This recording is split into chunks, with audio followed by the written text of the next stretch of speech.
Más quedó, pero estamos comenzando, mi hermano, esta etapa final del Evangelio de Juan, en el capítulo 11, versículo 45. Amén. Dice la palabra de Dios: entonces muchos de los judíos que habían venido para acompañar a María y vieron lo que hizo Jesús, creyeron en él. Puede decir, creyeron en él. Pero algunos de ellos fueron a los fariseos y les dijeron lo que Jesús había hecho.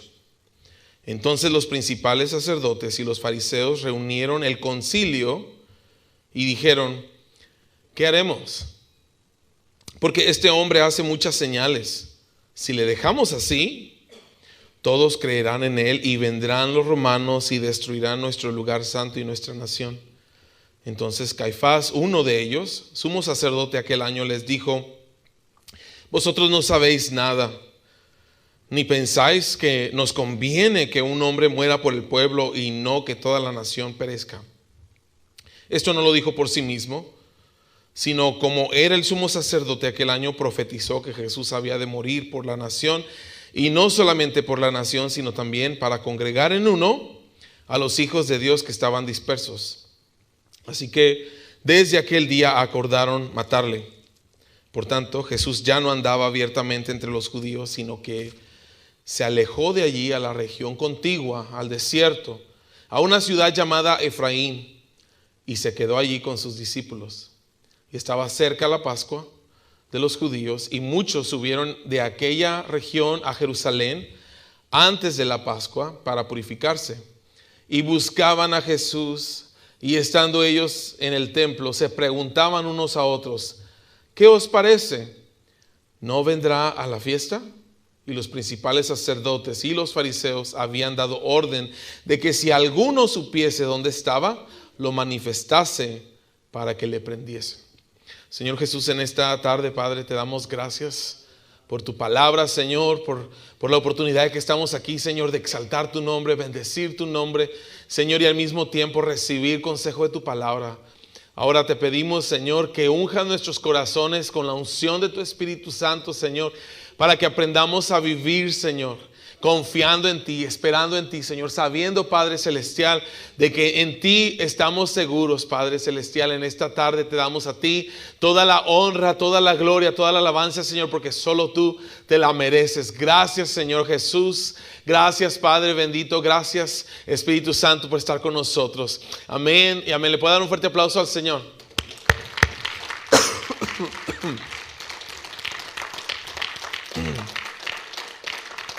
Gracias, hermanos. Puede ocupar su lugar. Amén.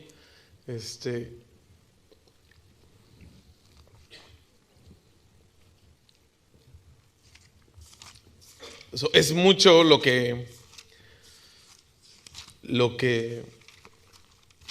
yo escarbé en este pasaje, pero déjeme ver cuánto me queda de tiempo. A lo mejor son dos ideas principales en las que yo quisiera que nos concentráramos esta noche, porque una cosa es lo que la gente pensaba que estaba ocurriendo, y otra cosa completamente diferente, lo que realmente estaba ocurriendo según el propósito de Dios.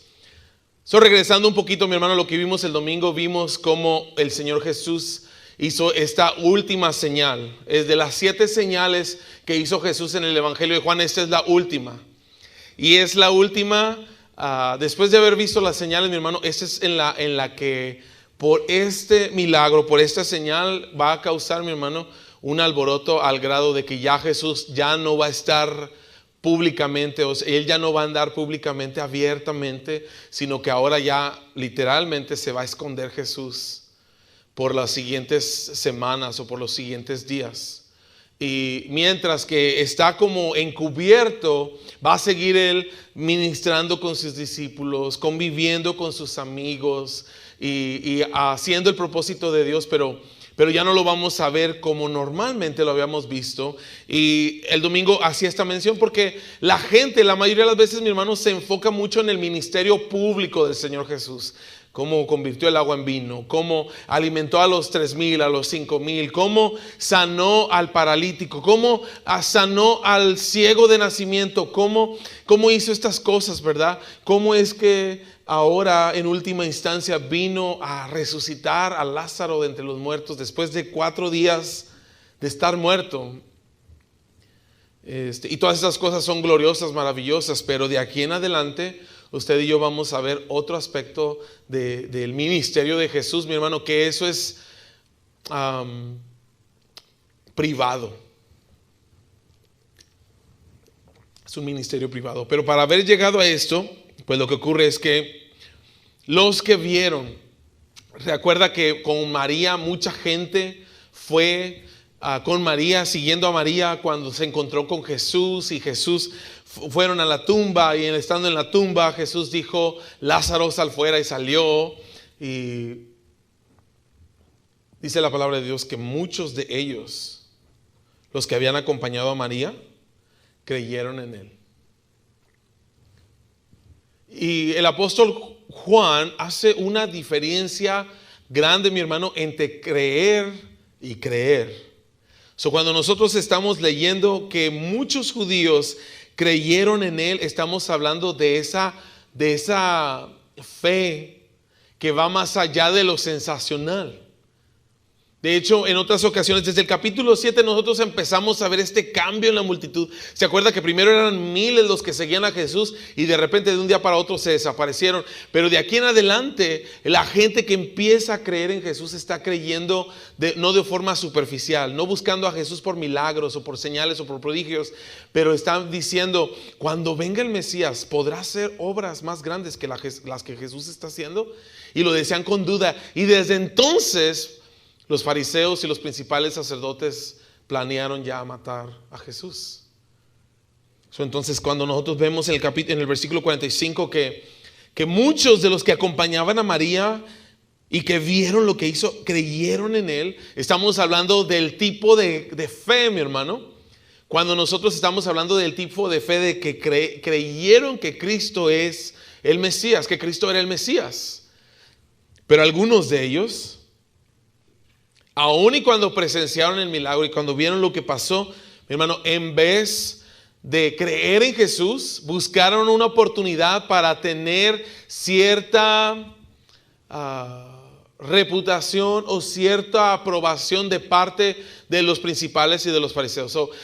El capítulo nos habla del concilio.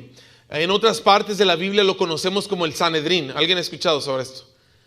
Sí, el Sanedrín era el concilio de los principales sacerdotes y de los fariseos, que este departamento, mi hermano, era el sistema de gobierno interno de los judíos. ¿Está conmigo? Este era el sistema de gobierno. Era a base de los principales sacerdotes y de los fariseos. Y me están dando calambres, o si me ve que me muevo es porque se me está dando un calambre en un pie. Pero entonces era de los principales y este era el gobierno. Entonces eran las autoridades del pueblo judío. Y entonces unas de las personas, yo creo, mi hermano, que en cierta manera algunos, simple y sencillamente era porque eran las autoridades, tomaron esta información y fueron con con los principales, porque eran las autoridades a quien correspondía que ellos le preguntaran qué es lo que estaba pasando y decirles lo que Jesús había hecho, para que ellos a su vez dieran su punto de opinión o su consejo de qué es lo que debían hacer. ¿Debían creer en él o no debían creer en él? Y entonces por esta razón van y hablan con los principales sacerdotes y con los fariseos, y entonces se hace esta junta del Sanedrín y dicen: ¿qué vamos a hacer? Ahora, esta sería la primera de muchas veces que el Sanedrín se tendría que reunir, mi hermano, para preguntarse entre ellos qué vamos a hacer, porque este fue el principio. Pero durante el libro de los Hechos nosotros vamos a encontrar que otra y otra y otra vez y otra vez, hasta que al último ya Gamaliel, uno de los principales sacerdotes, dice: miren, ya de mejor déjenlos en paz. Si es de Dios, Va a prevalecer y ustedes no les van a poder ganar. Pero si es de los hombres, se va a desvanecer. Pero aquí es donde comienza el conflicto, mi hermano. Aquí es donde comienza y entonces se reúnen los principales sacerdotes y los fariseos y dicen, ¿qué vamos a hacer? Porque este hombre hace muchas señales. Y le dijeron, si le dejamos así, todos creerán en él.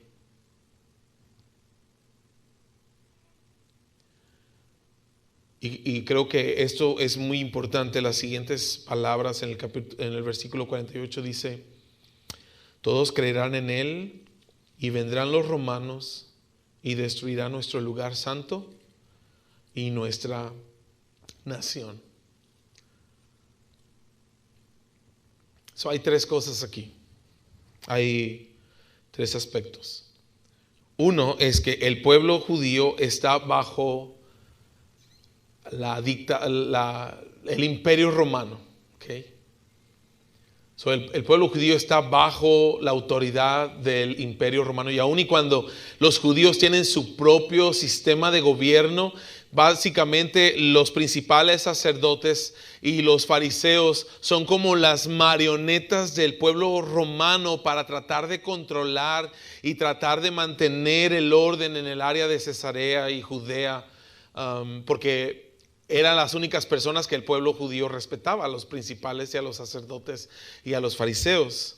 Entonces están los romanos, pero está también pues el intermedio, ¿verdad? Que es este sistema de gobierno, que mi hermano, lo que les daba autoridad a estos principales pues es el templo. ¿Está aquí? Para los judíos el centro de adoración, de comunión, de gobierno, todo gira alrededor del templo. ¿Está bien? Y entonces el tercer punto es el pueblo. Unos dependen de otros, pero los que están como las personas de medio son los principales sacerdotes. O sea, los principales sacerdotes son los que tienen que poner ellos la cara ante los romanos, y los principales sacerdotes son también los que tienen que decirle al pueblo qué es lo que deben de hacer. Sin el pueblo, los principales sacerdotes pues no tienen autoridad, porque necesitan tener gente que les haga caso. Sin el pueblo, a los romanos pues no les importan los principales sacerdotes. Y si Jesús conseguía acaparar la atención del pueblo, pues entonces este Sanedrín, el concilio, salía sobrando. Y entonces ya los romanos no lo necesitaban a ellos. Entonces está este conflicto de interés.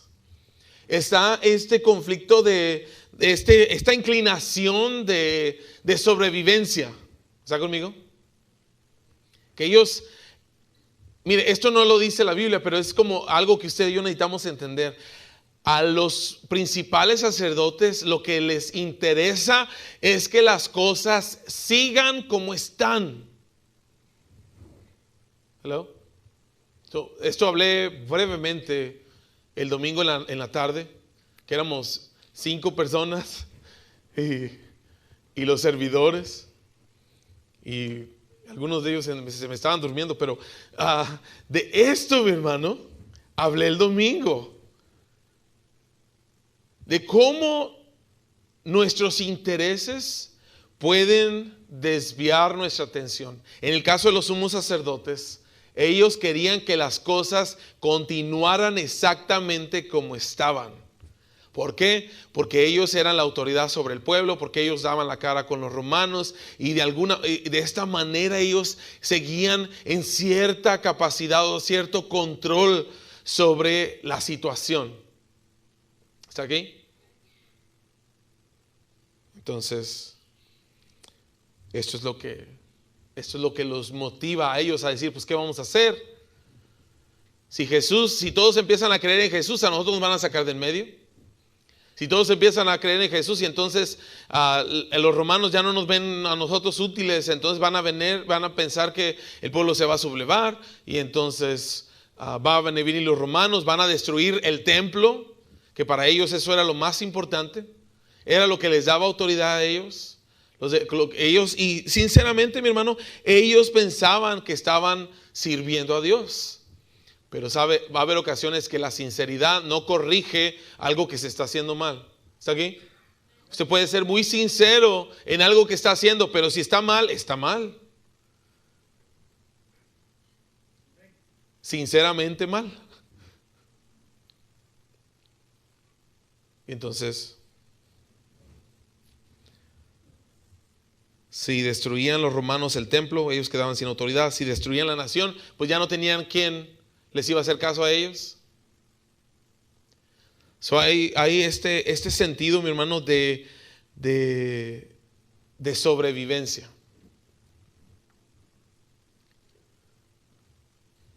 Si lo pudiéramos resumir,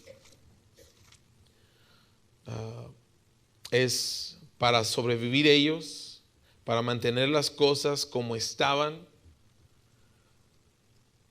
Caifás se levanta y dice: ustedes no saben nada. O sea, los otros no sabían qué hacer, pero Caifás se levanta y dice: ustedes no saben nada. Y abiertamente dice: nos conviene. ¿Está aquí? Hablando de conveniencias. La forma en la que opera el hombre natural es hablando por conveniencias. ¿Está aquí? ¿Qué es lo que le conviene a usted? ¿Qué es lo que le conviene? Porque Caifás va a decir: nos conviene. Las conveniencias, mi hermano, tienen la capacidad de cegar nuestro juicio. ¿Está aquí?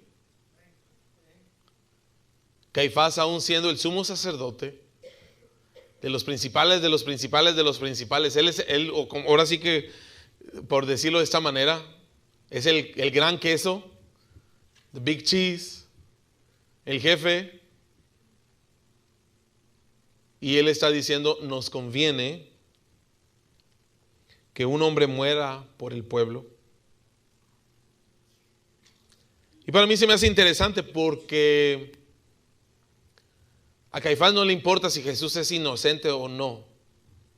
Lo único que él dice es que nos conviene que muera uno y no que maten a todo el pueblo. Que muera uno y no que destruyan el templo. Que muera uno y no que destruyan. Eso es una desviación de integridad grave. ¿Está aquí? ¿Sabe? Yo sé que en nuestros momentos más oscuros nuestra integridad se va. Donde pensamos que nadie se va a dar cuenta, nuestra integridad se desvía. Si sentimos que no nos van a cachar, ¿alguien está aquí? Si sentimos que no nos van a cachar, comprometemos nuestra integridad. Especialmente si va de acuerdo a nuestras conveniencias. Caifás, aún siendo estudiado y de los principales y todas estas cosas, mi hermano, él dice: nos conviene. Y me gusta mucho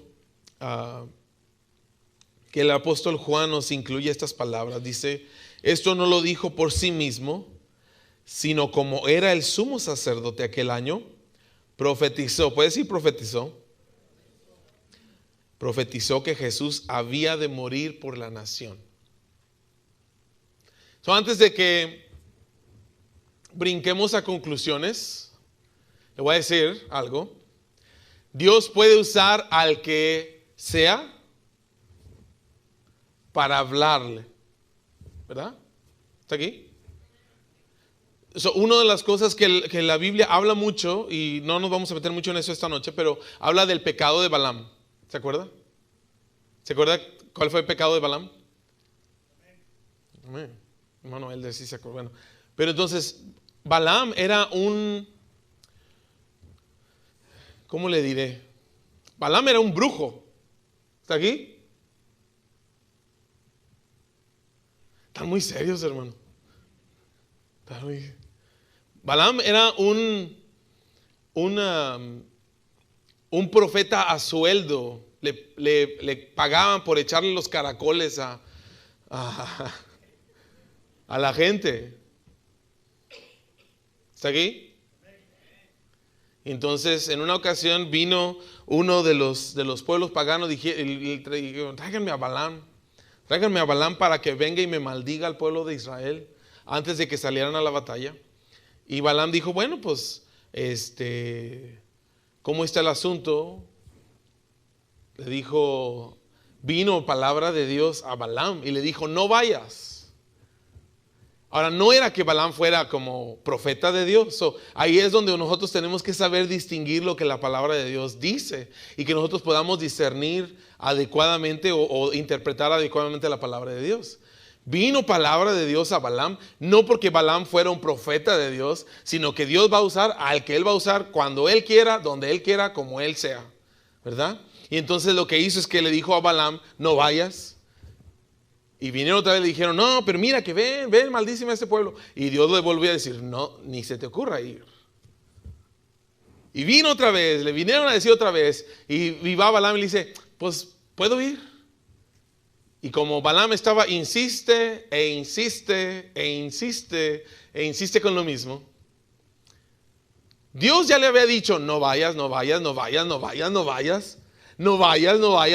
Pero Balaam le volvió a decir, ¿puedo ir? Puedo ir. Y cada vez le venían con un sueldo más grande. Mira, te voy a dar vacas, te voy a dar becerros, te voy a dar. Cada vez le iban subiendo el sueldo a Balaam. ¿Está aquí? Y él preguntaba, decía, pues voy o no voy. Y Dios le dijo, no vayas. Y otra vez venía y le dijeron, no, pero mira, te vamos a aumentar tanto. ¿Voy o no voy? Y Dios le dijo, no vayas. Hermano, 3 o 4 veces, hasta que ya a la tercera o cuarta vez Dios dijo, bueno, pues, ¿qué estamos haciendo? Pues entonces ve. Y ya fue. Y ese es el pecado de Balaam. Que después de que Dios le dijo, al último Dios le dice, pues entonces haz lo que quieras. ¿Está aquí? Nada más porque si acaso, de repente usted puede decir, Señor, haré esto. Y Dios le dice, no. Dice, sí, pero, Señor, pero Señor, por favor, haré esto. Y Dios le dice, no, pero de veras, de veritas, haré esto. Y el Señor le dice, no, pero no, Señor, por favor. Y el Señor le va a decir, bueno, ándale así. Y el Señor hace eso. ¿Qué es lo que pasó? En el camino, Dios primero le habló a Balaam. Y en el camino le abrió la boca a un burro. ¿Está aquí? Solo le voy a decir algo. Dios puede usar a quien Él quiera. En este caso, Dios usó a Caifás. A pesar de su falta de alguien necesita escuchar esto. A pesar de su falta de integridad, a pesar de que en su mente estaba torcida, estaba desviado el asunto, a pesar de eso, Dios lo usó para profetizar. Alguien puede decir profetizar. Más adelante vamos a estudiar sobre los dones del Espíritu, ¿ok? Eso es bueno, ¿verdad? Pero sabe, los dones del Espíritu Dios los da a quien Él quiere, cuando Él quiere, como Él quiere, y nadie lo va a limitar al Señor. Él va a cumplir con un propósito, ¿verdad? Pero mi hermano, nosotros tenemos que cuidar este aspecto de la integridad. Porque aún Caifás, siendo una persona que no era íntegra, que no era honesto, de hecho Jesús en una ocasión les va a decir, burros, ustedes se han quedado con la llave del conocimiento y los que quieren entrar no los dejan ustedes entrar. Le dije al principio que la gente los venía y los buscaba porque ellos eran la autoridad. Venían y les preguntaban, oye, ¿qué piensas tú de Jesús? ¿Qué es lo que decían? No, ese tiene demonio. Y entonces ya la gente que sinceramente estaba preguntando, honestamente estaba preguntando, pues se van a ir con una respuesta sincera y honestamente equivocada. Aún y cuando Caifás en el momento dice la palabra de Dios, Caifás no habló por sí mismo, sino como era el sumo sacerdote aquel año, profetizó que Jesús había de morir por la nación. Y no solamente por la nación, sino también para congregar en uno a los hijos de Dios que estaban dispersos. Así que desde aquel día acordaron matarle. Hermano, Jesús no tuvo un juicio. No hubo un juicio. Los testigos ya estaban pagados. Los jueces ya estaban comprados. No hubo tal cosa, mi hermano. Desde el capítulo 7, que nosotros que estuvimos estudiando en el capítulo 6, dijeron, wow, ¿será este el Cristo? Capítulo 7, como empezaron a correrse los rumores, ya los fariseos dijeron, ¿cómo le hacemos para matarlo? ¿Cómo para prenderlo? Y ya en este momento en el que ya la gente está empezando a creer, no nada más creer que es un hacedor de milagros, porque sabe, eso, vaya, eso lo puede hacer cualquiera. ¿Está aquí?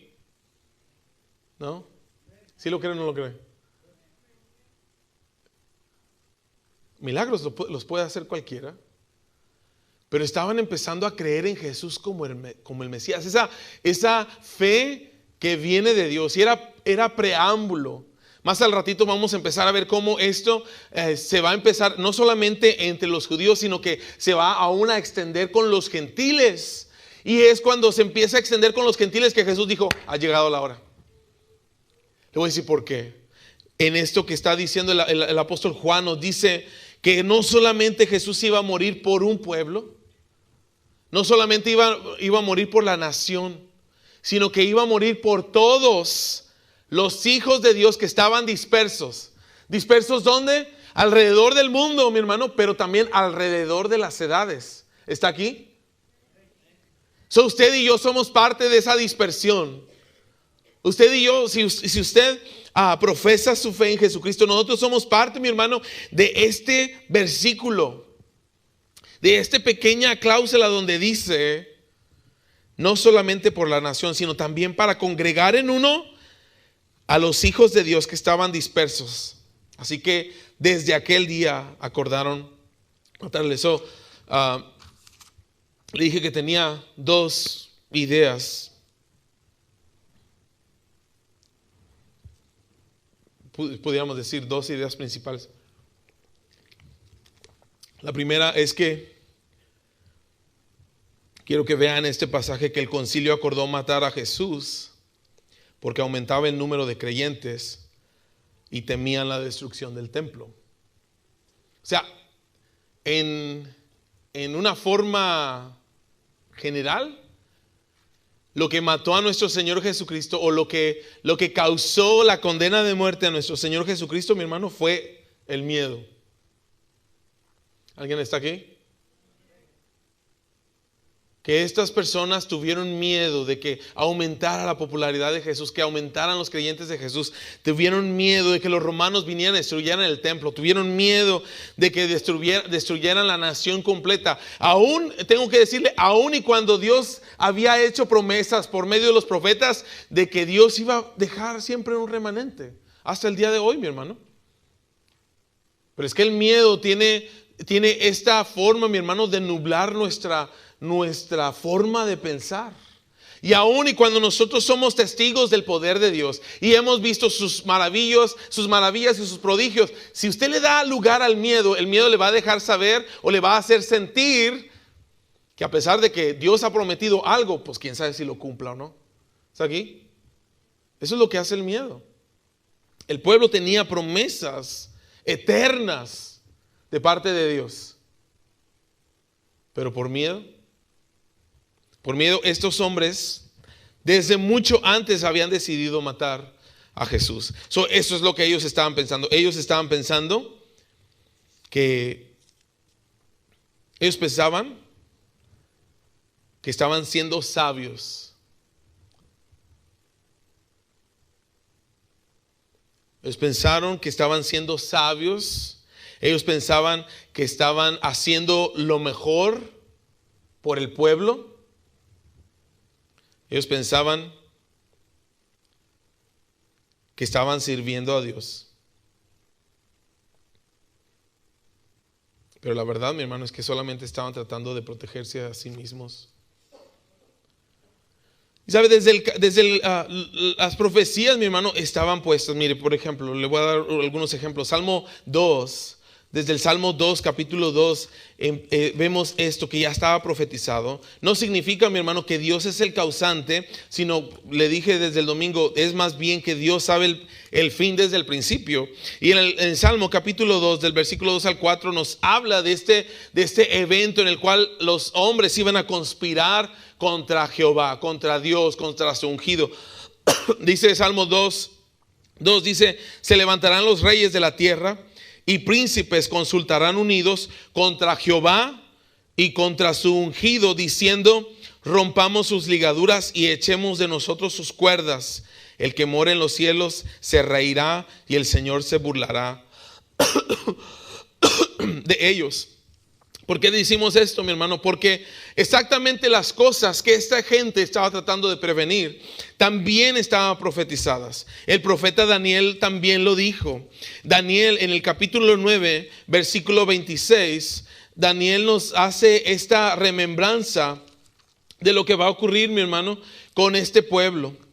Daniel capítulo 9, versículo 26 y 27 dice: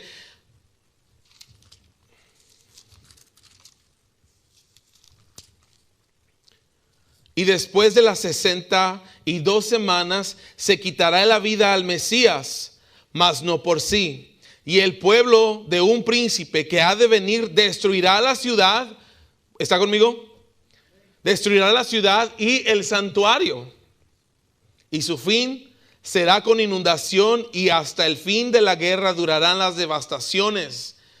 Y por otra semana confirmará el pacto con muchos. A la mitad de la semana hará cesar el sacrificio y la ofrenda. Después, con la muchedumbre de las abominaciones, vendrá el desolador, hasta que venga la consumación y lo que está determinado se derrame sobre el desolador. Aquí abarca, mi hermano, ¿sabe? Nosotros creemos y sabemos que el reloj de Dios está detenido. Y ahorita nosotros estamos en esta pausa, mi hermano, en este lapso, lo que nosotros hemos escuchado como la dispensación de la gracia, porque a la semana 62 del reloj de Dios fue cuando mataron a Jesús. Y no antes alrededor del año 70 vino el príncipe, porque no era rey, era príncipe. El príncipe Tito viene con su ejército, sitia la ciudad, destruye el santuario, destruye la ciudad, no queda piedra sobre piedra, como Jesús lo profetizó aún mismo. Y al final, mi hermano, lo que estos hombres estaban tratando de prevenir se cumplió por sus acciones, por haber matado al Hijo de Dios. Por eso vino el juicio de Dios sobre Jerusalén. Y se cumplió lo que Dios dijo, que no iba a quedar piedra sobre piedra. De hecho, mi hermano, los historiadores hablan de cómo aún las piedras fueron fundidas. Yo no me puedo imaginar eso, hermano. Pero no quedó nada. Y hasta la fecha. Pero ahorita usted y yo estamos en esta pausa. Y proféticamente solamente queda una semana por cumplir. Proféticamente solamente falta una semana que prácticamente comienza cuando el Señor se lleve a la iglesia. Pero mientras que estamos, mi hermano, en este tiempo, usted y yo tenemos la oportunidad de ser llamados. ¿Se acuerda lo que dice Juan 1? Que Él a lo suyo vino, mas los suyos no lo recibieron. Pero los que le recibieron, ¿está alguien aquí? ¿Se me está durmiendo? Ahora les voy a empezar a tener que hacer recordatorios ahí para que... Pero a los que le recibieron les dio potestad de ser llamados hijos de Dios. Por eso es que dice la palabra de Dios que Jesús no solamente murió por la nación, sino por todos los hijos de Dios dispersos. Somos usted y yo, hermano. Juan habla de esto.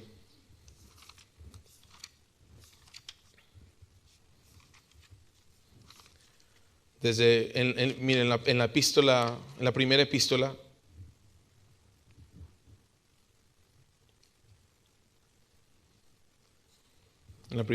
de Juan, capítulo 3, versículo 1 y 2. Yo sé que este es uno de los pasajes que usted se sabe de memoria, pero en luz de lo que estamos viendo, mi hermano, quiero que lo considere, porque esta es la forma en la que nuestro afecto hacia nuestro Salvador crece. Dice la palabra de Dios: mirad cuál amor nos ha dado el Padre, para que seamos llamados hijos de Dios. Por esto el mundo no nos conoce, porque no le conoció a Él. Amados, ahora somos hijos de Dios, y aún no se ha manifestado lo que hemos de ser. Pero sabemos que cuando Él se manifieste, seremos semejantes a Él, porque le veremos tal como Él es. ¿Cuántos quieren verlo, hermano? Él murió por nosotros. El apóstol Pablo lo dice de esta manera. Efesios 2.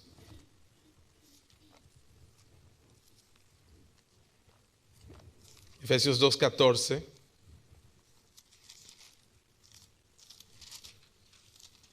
Dice, escuche,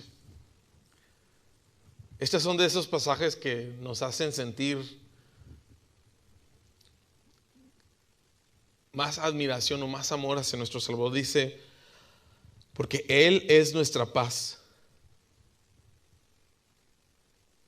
Escuche, que de ambos pueblos hizo uno, derribando la pared intermedia de separación, aboliendo en su carne las enemistades de la ley. Las enemistades, la ley de los mandamientos expresados en ordenanzas, para crear en sí mismo, puede decir en sí mismo, de los dos uno solo. ¿De los dos qué? De los dos pueblos. Dice, para crear en sí mismo de los dos un solo y nuevo hombre, haciendo la paz, y mediante la cruz reconciliar con Dios a ambos en un solo cuerpo, matando en ella las enemistades. ¿Sabe?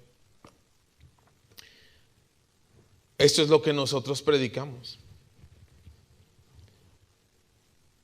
Que en otro tiempo estábamos lejos, y en otro tiempo los judíos estaban cercanos. Pero esto no se trata ni de estar cerca ni de estar lejos, pero estar en Cristo. Y dice la palabra de Dios que Él creó en sí mismo uno solo, un solo pueblo, un solo hombre. Él derribó la pared de división, mi hermano. Que antes no éramos pueblo, pero ahora somos su pueblo.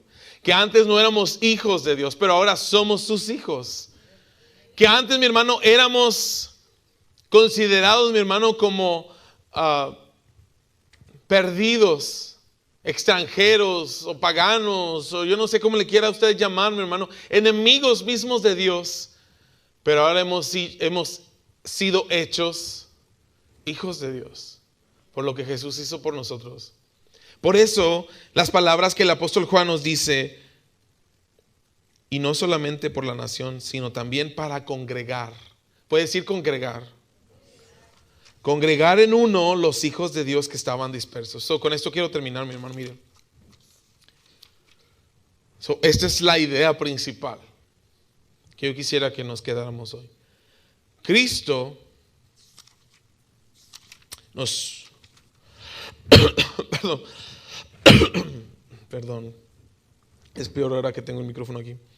Cristo murió por nosotros para unirnos en un cuerpo que no depende de un instinto de sobrevivencia ni de ambición de poder.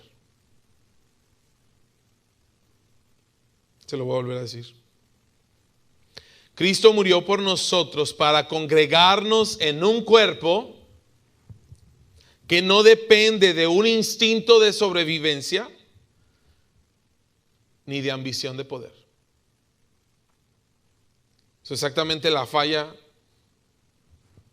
Hermano, cuando nosotros tenemos miedo, ahí es cuando hablamos de que brinca este reflejo de sobrevivencia, ¿verdad?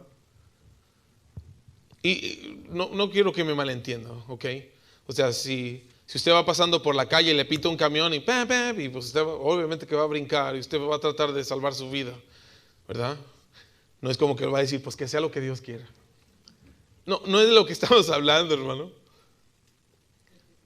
De lo que estamos hablando es, se acordó, hermano Eric.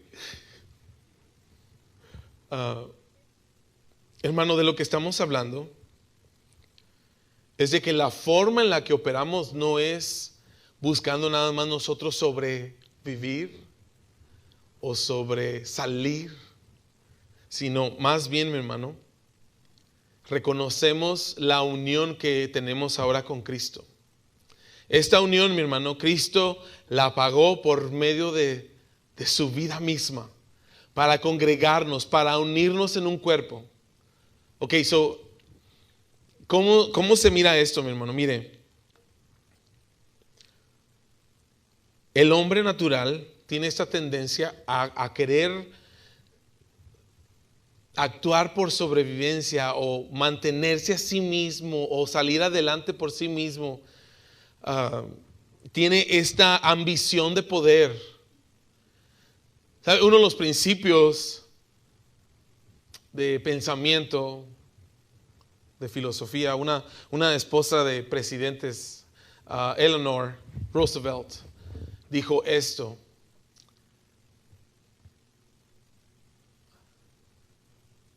el conocimiento trae poder, pero el poder trae corrupción.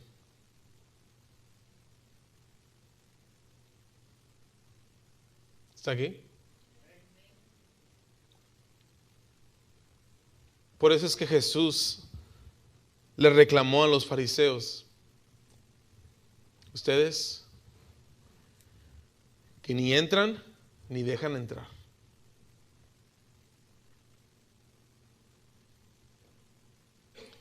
Conocimiento es bueno, hermano, pero el conocimiento, aun y cuando puede ser algo bueno, lo que genera en el corazón del hombre es corrupción.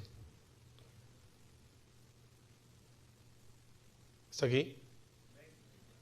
¿Y la corrupción? El conocimiento trae poder y el poder produce corrupción. Por eso es que nosotros leemos y oímos y escuchamos de cómo, mi hermano, en las posiciones de autoridad, ¿está aquí? Gubernamentales, en lo que sea, mi hermano, siempre va a haber este spotlight de cómo la gente pierde su integridad. ¿Está aquí? Se me están viendo muy serios. Si saben lo que es la corrupción, ¿verdad? La corrupción es prácticamente, mi hermano, el abuso del conocimiento que tienen. Tienen un conocimiento y lo tuercen. Apenas estaba escuchando de unos discos de cartón que son como unos empaques que se utilizan para, no me acuerdo para qué se utilizaban en el sistema de defensa, algún vehículo o una maquinaria que no es vehicular, y creo que algo que cuesta $32 para producir, se lo estaban vendiendo al ejército de Estados Unidos por más de $120,000. ¿Sabe qué es? Corrupción. ¿Está aquí?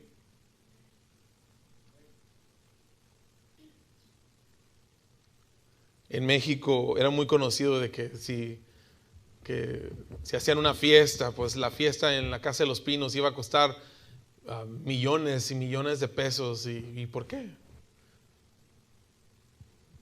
Es corrupción, hermano. A lo que voy, mi hermano, es que usted y yo necesitamos entender que Cristo no murió por nosotros para que tuviéramos conocimiento. ¿Sabe? Aún ese es el veneno del jardín del Edén, que Eva vio, ¿verdad? el árbol de la ciencia del bien y del mal, que era fruto que era agradable para comer, agradable a la vista y codiciable para alcanzar la sabiduría. Hermanos, Dios, la intención de Dios o el deseo de Dios no es que tengamos conocimiento, sino que tengamos vida. Nadie dijo amén, pero se lo voy a volver a decir. Dios está más preocupado porque usted tenga la vida en vez de que usted esté lleno de conocimiento. Cuando Cristo dio su vida en la cruz del Calvario, mi hermano, la dio para que usted y yo fuéramos libres de este deseo o este instinto de sobrevivencia. Esto que nos hace querer sobrevivir o sobresalir, mi hermano, y de esta ambición de poder en la que nosotros buscamos acumular o poseer, mi hermano. Le voy a decir por qué. Porque al final de cuentas, Él es el que va a proveer todo lo que necesitamos si permanecemos en Él. Pero esta unión que nosotros tenemos en Cristo nos une en un cuerpo para que tengamos vida.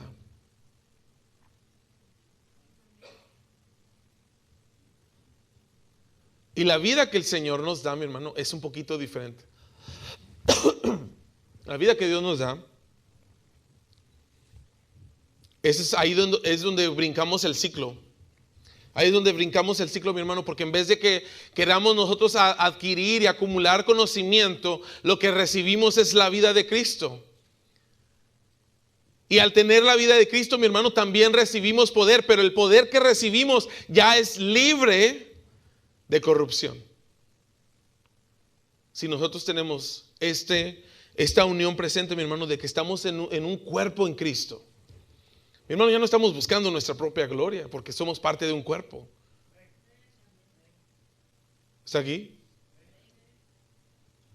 Y al momento en el que el Señor nos da vida, también nos da poder. Este poder, mi hermano, el poder del Espíritu Santo, la demostración del Espíritu Santo, la abundancia de la gracia y el don de la justicia, el ocuparse en las cosas del Espíritu, son vida y son poder. Pero es este poder, mi hermano, que no está buscando acumular para sí mismo, no está buscando manipular las cosas para su subsistencia. No voy a invitar a que se ponga en pie.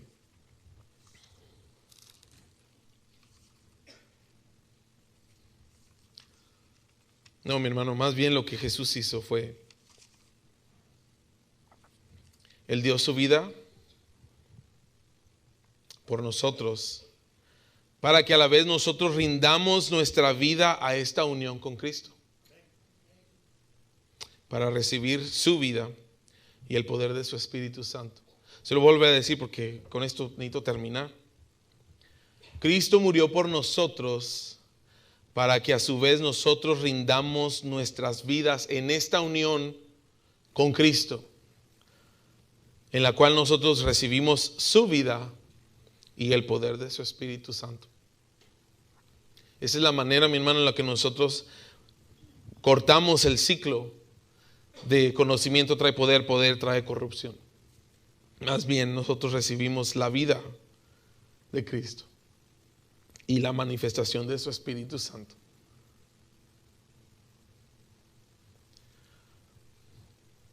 Usted y yo somos parte de esta dispensación. Jesús vino para unirnos a todos. Ya no importa si son gentiles, si son judíos, si son genéticamente de la raza de Abraham o no, si vienen genéticamente de la raza de David o no, mi hermano. Por eso es que Jesús vino, para eliminar toda división. Y dice, de los que estaban cerca y de los que estaban lejos, de los que estaban cerca, de los que estaban lejos, congregar en uno. Congregarnos en un solo, unirnos en un solo cuerpo. Y este es el cuerpo de Cristo, lo que nosotros conocemos como la iglesia. ¿Será posible, mi hermano, que nosotros podamos rendir nuestras vidas a esta unión? No es una proposición fácil, se lo voy a decir. Esto requiere que nosotros le pedimos al Señor revelación o entendimiento, mi hermano, porque no espero, mi hermano, que nuestros corazones necesariamente están listos para enfrentar esta realidad. Si es la primera vez que usted escucha esto, va a sonar algo extraño, pero Dios murió en la cruz del Calvario para que ahora usted rinda su vida a esta unión. Cuando nosotros hablamos, mi hermano, de ser parte de un cuerpo, de pertenecer a parte de una familia, a una iglesia, mi hermano, es porque exactamente por eso murió Cristo. Y no nada más pertenecer a un cuerpo, pertenecer a una familia, a una iglesia, sino rendir nuestras vidas a esta unión juntamente con Cristo.